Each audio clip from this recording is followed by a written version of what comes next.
ফোকাসটা ডুয়ার নয় রিসিভারের দিকে রাখতে, বা কর্তা নয় কর্মে জোর দিতে, বা কর্তার পরিচিতি লোকাতে, অথবা যদি কর্তা আননোন হয়, বা সেন্টেন্সে একটা পোলাইট টোন অ্যাড করতে আমরা অ্যাক্টিভ নয় প্যাসিভ ভয়েস ব্যবহার করব।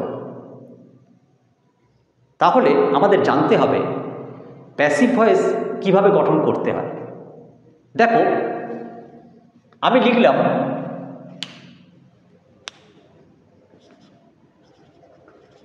someone stole my phone, someone stole my phone। দেখো এখানে আমরা someone একবার সেন্টেন্সের কাঠামোটা দেখে নাও। someone অর্থাৎ এখানে ডুয়ের কর্তা, সাবজেক্ট বলছিলাম আমরা, এটা চুরি করেছিল কাজ ভার্ব, আর কি চুরি করেছিল? মাই ফোন, যেটাকে আমরা অবজেক্ট বলছিলাম। অর্থাৎ এটা ডুয়ার যে কাজটা করে, আর এটা কাজের রিসিভার, অর্থাৎ যার উপর কাজটা বর্তায় বা যে কাজটাকে রিসিভ করে। দেখো, কেউ চুরি করেছিল, তাহলে চুরি করেছিল, চুরি করার কাজটা কার ওপর হয়েছিল? অর্থাৎ চুরি করার কাজটাকে রিসিভ করেছিল কে? নিশ্চয়ই মাই ফোন। ঠিক আছে, আমরা সেটাকে অবজেক্ট আর ডুয়ারকে সাবজেক্ট বলি। এখানে আমরা এদেরকে ডুয়ার আর এটাকে রিসিভার এইভাবে ভাবতে পারি।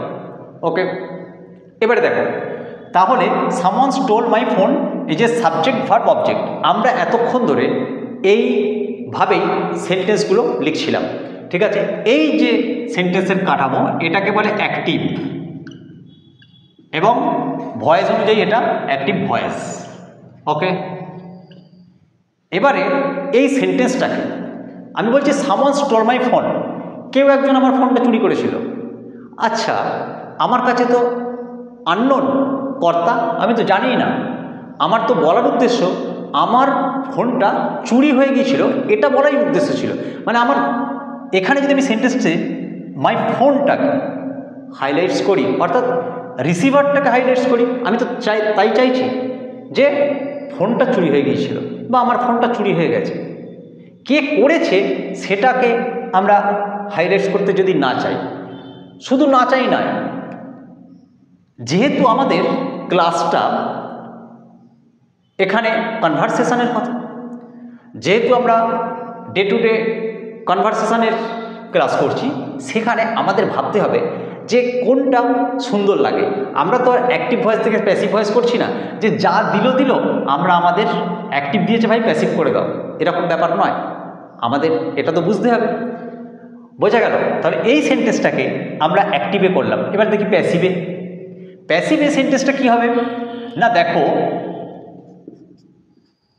মাই phone was stolen by someone. Okay, বোঝা গেল? এবারে দেখো, এটা প্যাসিভ। এবারে আমরা যখন বলছি, আমরা সাধারণত বাংলায় হলে কি বলতাম, যে আমার ফোনটা চুরি হয়ে গিয়েছিল।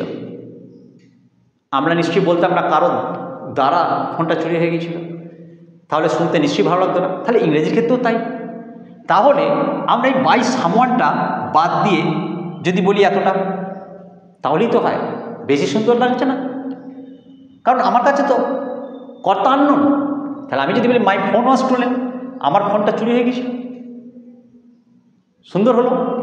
এবারে যদি আমি সেন্টেন্সটার কাঠামো দেখি, দেখো, এই মাই ফোন, যেটাকে আমরা সেন্টেন্সের ভাষায় বা গ্রামারের ভাষায় অবজেক্ট বলছি, সেই রিসিভারটা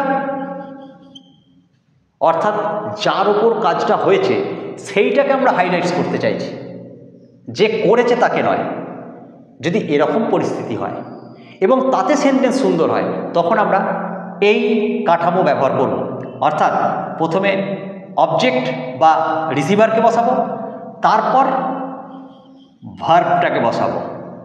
ওকে, আমাদের যেহেতু আমরা ডুয়ারকে হাইলাইট করতে চাইছি না, ফোকাসটা ডুয়ারের উপর রাখতে চাইছি না, রিসিভারের উপর রাখতে চাইছি, তাই আমরা রিসিভারটাকে হাইলাইট করব ডুয়ারের ওপর। কোনো ফোকাসেরই দরকার নেই, বা ওর ওপর আলো নিভিয়েই দাও, ওটা দরকার নেই, বাদ দিয়ে দাও, শুধু একটুখানি লেখো। ওকে, এবার কাঠামোটা খেয়াল করো। আমরা যদি এটাকে রিসিভার বা অবজেক্ট ভাবি, তাহলে কি হচ্ছে, এখানে একটা ওয়াজ মানে বিভার, আর দেখো স্টোল ছিল, এটা স্টোলেন হয়েছে, অর্থাৎ ভার্বের থার্ড ফর্ম হয়েছে। দেখো প্যাসিভে এখানে যেমন আমরা অ্যাক্টিভে 5টা টেন্স শিখেছি এবং দেখেছি মোডালের ব্যবহার, সেখানে আমরা ভার্বের রূপের চেঞ্জ দেখেছি। প্যাসিভের ক্ষেত্রে কি হয়, প্যাসিভের ক্ষেত্রে সবসময় বিভার বসবে আর ভার্বের থার্ড ফর্ম বসবে সব সময়।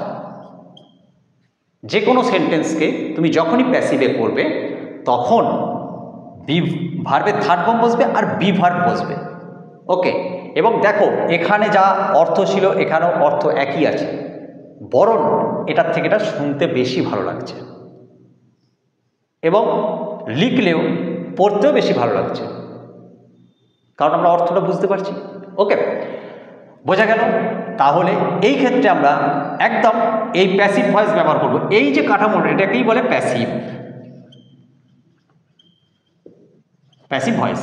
ওকে, এবং আমাদেরকে মনে রাখতে হবে, দেখো আমরা তো আর পরীক্ষার্থী না যে পরীক্ষার হলে আমাদেরকে অ্যাক্টিভ থেকে প্যাসিভ করতে দেবে ভাই। তাহলে সাবজেক্ট চিনতে হবে, অবজেক্ট চিনতে হবে, ভার্ব চিনতে হবে, তাকে তার প্রত্যেকের পজিশনটা জানতে হবে, কোথায় কাকে বসাবো ইত্যাদি ইত্যাদি। এত কিছু তো আমাদের জানতে হবে না, ঠিক আছে? আমরা এর আগে সব জেনে গিয়েছিলাম, তাই তো, কোনো এক সময়। তা এখন আমাদের দরকার যে ডে টু ডে কনভারসেশনের জন্য। তা আমরা কি করব, আমাদের শুধু মাথায় রাখতে হবে আমরা কিন্তু কখনোই প্রথমে অ্যাক্টিভ ভাববো তারপর প্যাসিভ, এরকম করব না, ডাইরেক্ট প্যাসিভের কথা ভাববো। ওকে, বিশেষ করে স্পোকেন ইংলিশ মানে তো তুমি প্রথমে বাংলা ভাববে তারপর ইংরেজি ভাববে, এরকম নয়, একদম ডাইরেক্ট ইংরেজি ভাবতে হয়। অভ্যাস করলেই এসে যাবে, কোনো চিন্তা নেই। তা অভ্যাস করলে এসে যায়, এসব কোনো ব্যাপার নেই। যাই হোক, তা ব্যাপার হচ্ছে কি, এখানে তুমি কিন্তু কখনোই ভাববে না অ্যাক্টিভ তারপর প্যাসিভ, একদম ডাইরেক্ট প্যাসিভ ভাববে এবং ভাবতে হবে যে আমি কাকে হাইলাইটস করব, রিসিভারকে হাইলাইটস করব। তাহলে রিসিভার দিয়ে শুরু হবে এবং তারপর বিভার্বের ফর্ম। এবার বিভার্ব এবং সবসময় ভার্বের থার্ড ফর্ম বসবে, তার আগে যে বিভার্বটা বসবে, বি কী হতে পারে, দেখো বি হতে পারে, আমরা বি এর রূপ দেখেছি, অ্যাম, ইজ, আর, ওয়াজ, ওয়ের, তাই তো দেখেছি, বিং দেখেছি, বিন দেখেছি, বি। তাহলে এই যে এতগুলো রূপ, এবারে আমরা দেখব কোন টেন্সের ক্ষেত্রে কোন রূপটা বসবে।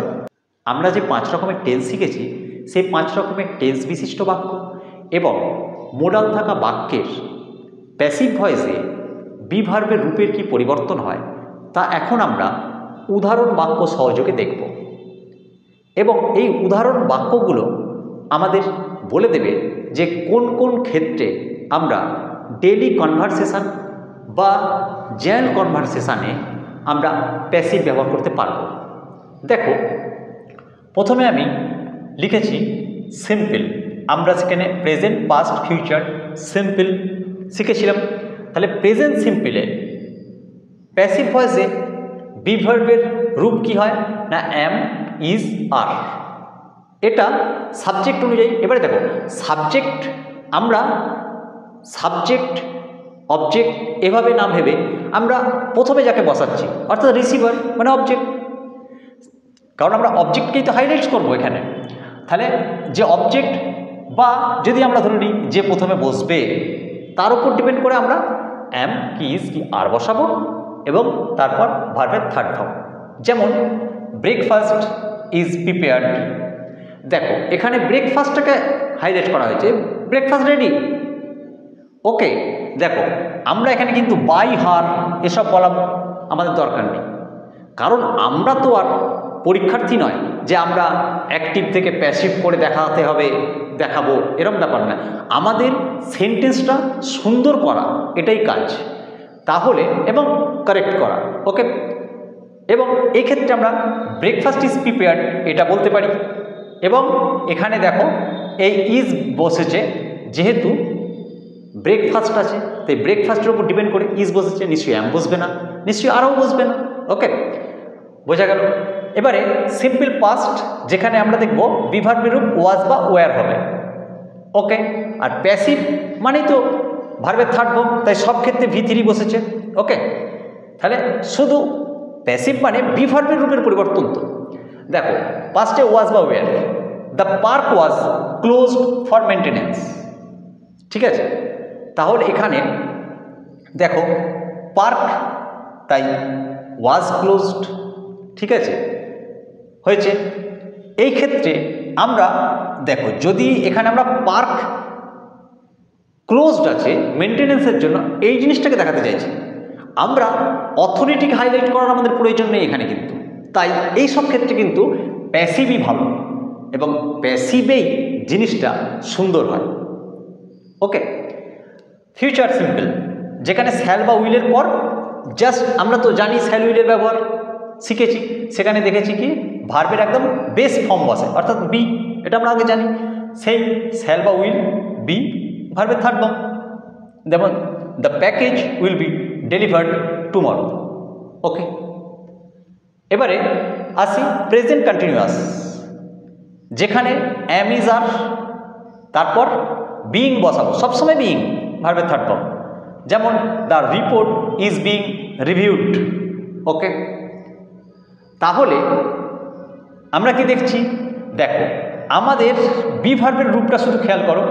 এখানে আমরা প্রেজেন্ট সিম্পলে দেখলাম অ্যাম ইজ আর এলো, এখানে ওয়াজ বা ওয়্যার, এখানে অনলি বি এলো, আর যখনই কন্টিনিউয়াস করছি তখনই বিইং এসে গেল।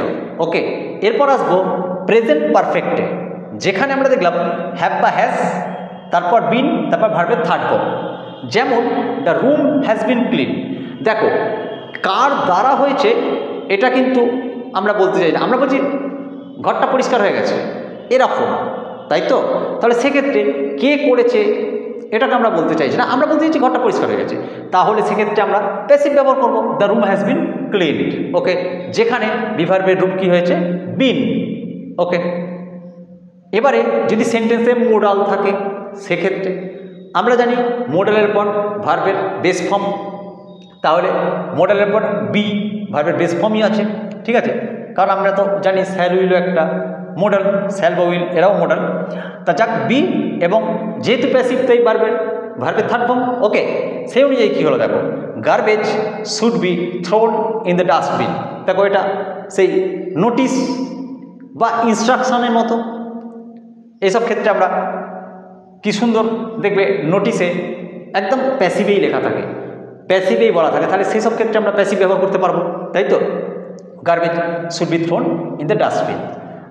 এবারে আমরা দেখব আরও কিছু উদাহরণ, আরও কোন কোন বিশেষ ক্ষেত্রে আমরা আমাদের এই যে ডেলি কনভারসেশন বা জেনারেল কনভারসেশন, অর্থাৎ আমাদের যে কমিউনিকেশানে আমরা আর কোন কোন ক্ষেত্রে এই প্যাসিভকে ব্যবহার করলে আমাদের সেন্টেন্সটা অনেক বেশি সুন্দর হবে। জেনারেল বা ডে টু ডে কমিউনিকেশানে যেসব ক্ষেত্রে আমরা অবজেক্ট বা রিসিভারকে হাইলাইটস করে আমাদের সেন্টেন্সটাকে অনেক বেশি শ্রুতিমধুর করতে পারি। দেখো দেখো যেমন ফর্মাল কোনো অ্যানাউন্সমেন্ট করতে চাইছি, সেক্ষেত্রে ফর্মাল অ্যানাউন্সমেন্ট যেমন the meeting has been rescheduled for tomorrow. এখানে মিটিংটা যে রিশিডিউল হয়েছে সেই মিটিংটাকে আমরা হাইলাইটস করতে চাইছি। বা নিউজ রিপোর্টিং, আর new species was discovered in the Amazon rain forest.